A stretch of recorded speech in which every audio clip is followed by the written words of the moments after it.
Hello दोस्तों, नमस्कार। स्वागत है आपका SK wise quotes and jokes में। दोस्तों, आज की हमारी कहानी भाई जैसा अकबर बीरबल की कहानी। बादशाह अकबर तब बहुत छोटे थे जब उनकी माँ का देहांत हुआ था। क्योंकि वह बहुत छोटे थे इसलिए उन्हें माँ के दूध की दरकार थी। महल में तब एक दासी रहती थी जिसका शिशु भी दूध मुहा था। वह नन्हे अकबर को दूध पिलाने को राजी हो गई। दासी का वह पुत्र व अकबर दोनों साथ साथ दासी का दूध पीने लगे। दासी के पुत्र का नाम हुसिफ था।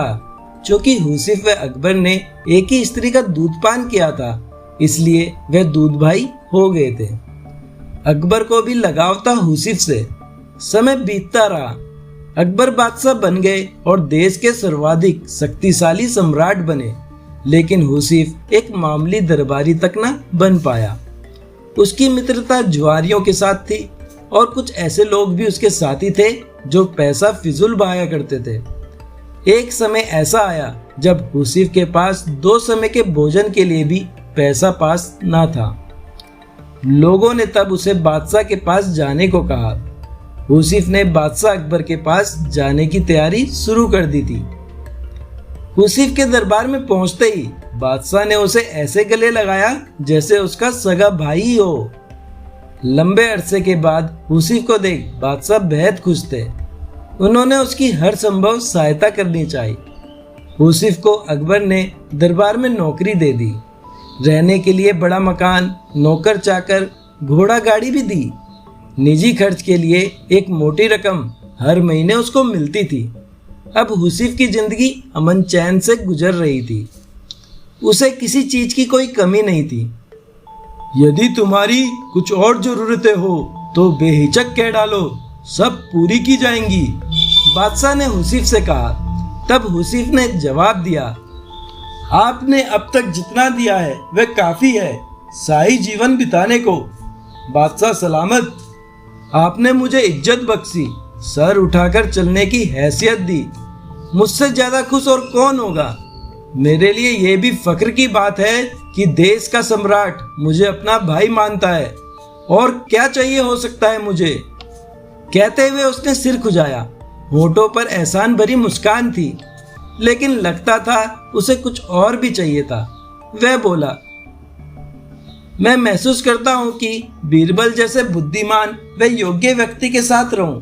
मेरी ख्वाहिश है कि जैसे बीरबल आपका सलाहकार है वैसा ही मुझे भी कोई सलाह देने वाला हो। बादशाह अकबर ने हुसिफ की ये इच्छा भी पूरी करने का फैसला किया। उन्होंने बीरबल को बुलाकर कहा, हुसिफ मेरे भाई जैसा है।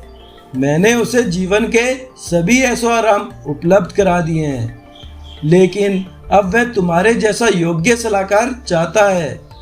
तुम अपने जैसा बल्कि ये समझो अपने भाई जैसा कोई व्यक्ति लेकर आओ जो हुसिफ का मन बहला सके।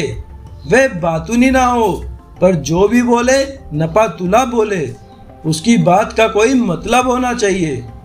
समझ गए ना कि मैं क्या चाहता हूँ। पहले तो बीरबल समझ ही नहीं पाया कि बादशाह ऐसा क्यों चाहते हैं। उसे हुसिफ में ऐसी कोई खूबी दिखाई ना देती थी। जी हुजूर, बीरबल बोला, आप चाहते हैं कि मैं ऐसा आदमी खोज कर लाऊं जो मेरे भाई जैसा हो। ठीक समझे हो, बादशाह ने कहा। अब बीरबल सोचने लगा कि ऐसा कौन हो सकता है जो उसके भाई जैसा हो। हुसिफ भाग्यशाली है जो बादशाह उसे अपना भाई मानते हैं और उसे सारे ऐशो आराम उपलब्ध करा दिए हैं। लेकिन बीरबल को हुसिफ की यह मांग जची नहीं कि उसके पास भी बीरबल जैसा सलाहकार हो। बादशाह बेहद सम्मान करते थे बीरबल का और बीरबल भी बादशाह पर जान छिड़कता था। लेकिन हुसिफ तो इस लायक कतई नहीं था। अब बीरबल सोच ही रहा था कि समस्या को हल कैसे किया जाए। तभी पास की पशुशाला से सांड के रमने की आवाज आई। बीरबल तुरंत खड़ा हो गया। आखिरकार उसे अपने भाई जैसा कोई मिल ही गया था। अगले दिन उस सांड के साथ बीरबल महल में जाकर अकबर के सामने खड़ा हो गया। तुम अपने साथ इस सांड को लेकर यहाँ क्यों आए हो बीरबल? अकबर ने पूछा। ये मेरा भाई है बादशाह सलामत, बीरबल बोला।